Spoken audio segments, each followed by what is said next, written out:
അമേരിക്കയിൽ എന്നും സുഖമായി ജീവിക്കാനുള്ള ലൈസൻസായി ഗ്രീൻ കാർഡിനെ ആരും കരുതേണ്ട എന്ന് വൈസ് പ്രസിഡന്റ്.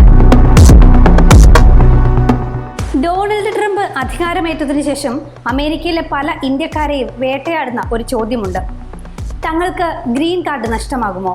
പ്രസിഡന്റിന് അതിനുള്ള അധികാരമുണ്ടോ? നാട്ടിലേക്ക് തിരികെ പോരേണ്ടി വരുമോ? പലരുടെയും ഗ്രീൻ കാർഡ് പല കാരണങ്ങളാൽ റദ്ദാക്കപ്പെട്ടതിനാലാണ് ഈ ആശങ്ക. അമേരിക്കയിൽ എന്നും സുഖമായി ജീവിക്കാനുള്ള ലൈസൻസായി ഗ്രീൻ കാർഡിനെ ആരും കരുതേണ്ട എന്ന് വൈസ് പ്രസിഡന്റ് JD വാൻസും ഈയിടെ പ്രസ്താവിച്ചിരുന്നു. 6 മാസത്തിൽ കൂടുതൽ കാലം വിദേശത്ത് താമസിക്കുന്ന US ഗ്രീൻ കാർഡ് ഉടമകൾക്ക് വീണ്ടും US പ്രവേശിക്കുമ്പോൾ ചോദ്യം ചെയ്യൽ നേരിടേണ്ടി വരുന്നുണ്ട്. ഇന്ത്യയിൽ നിന്നുള്ള മുതിർന്ന പൗരന്മാരാണ് ഇത്തരത്തിൽ ചോദ്യം ചെയ്യലിന് വിധേയരാകുന്ന ഭൂരിപക്ഷം പേർ. അമേരിക്കയിലെ കഠിനമായ മഞ്ഞുകാലം ഒഴിവാക്കാനായി ഇവരിൽ പലരും ഇന്ത്യയിൽ പോകാറുണ്ട്. 6 മാസത്തിൽ കൂടുതൽ മറ്റു രാജ്യത്ത് താമസിച്ച് തിരിച്ചു ചെല്ലുമ്പോൾ സ്വമേധയാ ഗ്രീൻ കാർഡ് ഒഴിവാക്കുന്നതിനായി രേഖപ്പെടുത്താൻ ഉദ്യോഗസ്ഥർ സമ്മർദ്ദം ചെലുത്തുന്ന നിരവധി സംഭവങ്ങൾ ഈയിടെ ഉണ്ടായിട്ടുണ്ട്. വയോധികരായ അമ്മമാരെയും മറ്റു മണിക്കൂറുകൾ തടഞ്ഞുവെച്ച് ചോദ്യം ചെയ്യുന്ന സംഭവങ്ങൾ വർദ്ധിച്ചിരിക്കുകയാണ്. ഒരു പ്രസിഡന്റിന് നേരിട്ട് ഒരു വ്യക്തിയുടെ ഗ്രീൻ കാർഡ് പിൻവലിക്കാൻ കഴിയില്ല.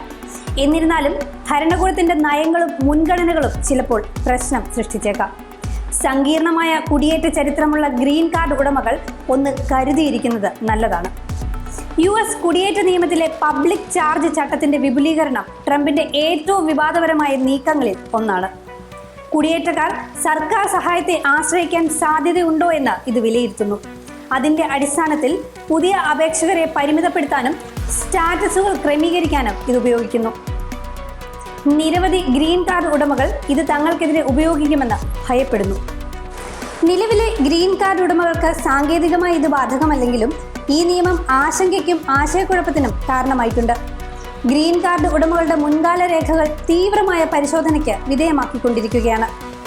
പഴയ നിയമപ്രശ്നങ്ങളുള്ള സ്ഥിര താമസക്കാരും ചെറിയ തോതിൽ പോലും കുടിയേറ്റ നിയമലംഘനം നടത്തിയ വ്യക്തികളും ഭീഷണി നേരിടുന്നുണ്ട്.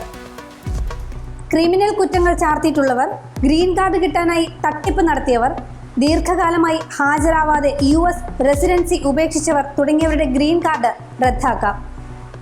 എന്നിരുന്നാലും അത്തരം കേസുകളിൽ ഉചിതമായ നിയമക്രമങ്ങൾ പാലിച്ചായിരിക്കും നടപടി. നിയമപരമായ നടപടികളില്ലാതെ ഒരു പ്രസിഡന്റിന് ഒരാളുടെ ഗ്രീൻ കാർഡ് പിൻവലിക്കാൻ കഴിയില്ല. ഈ കാര്യങ്ങൾ കൈകാര്യം ചെയ്യുന്നത് ആഭ്യന്തര സുരക്ഷാ വകുപ്പും ഇമിഗ്രേഷൻ കോടതികളുമാണ്. അത്തരമൊരു ആവശ്യം വന്നാൽ ഗ്രീൻ കാർഡ് ഉടമകൾക്ക് എപ്പോഴും കോടതി മുമ്പാകെ സ്വയം പ്രതിരോധിക്കാൻ കഴിയും. മുൻകാല പ്രശ്നങ്ങളെക്കുറിച്ചോ യാത്രാ ചരിത്രത്തെക്കുറിച്ചോ സംശയമുള്ള ആർക്കും അവരുടെ അവകാശങ്ങളും അപകട സാധ്യതകളും ശരിയായി മനസ്സിലാക്കാൻ ഒരു ഇമിഗ്രേഷൻ അഭിഭാഷകനെ സമീപിക്കാം.